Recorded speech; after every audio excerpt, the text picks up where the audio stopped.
ரோட்டில் ரேண்டமாக யாராச்சும் கைப்பிடிச்சி போனாலோ பஸ்ஸில் ஷோல்டரில் சாஞ்சிட்டு போகும்போதோ பார்க்கும்போது ரொம்ப ஏக்கமாக இருக்குது.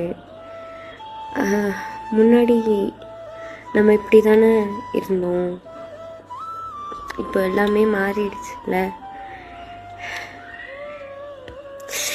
கிடைக்காத ஒரு விஷயத்துக்கு ஏங்கன்னா பரவாயில்ல, ஆனால் கிடச்சி அனுபவிச்ச ஒரு விஷயம் திரும்ப அது நடக்காதுங்கும்போது அந்த பெயினை எப்படி எக்ஸ்பிளைன் பண்ணுறதுன்னு தெரில. ஒரு சிலர் நினைவுகள் ஒரு பொக்கிஷம்னாங்க. அதை 2 பேர் சுமக்கும் போது பொக்கிஷமாக இருக்கலாம். ஆனால் ஒருத்தவங்க மட்டும் அந்த நினைவை சுமந்துக்கிட்டு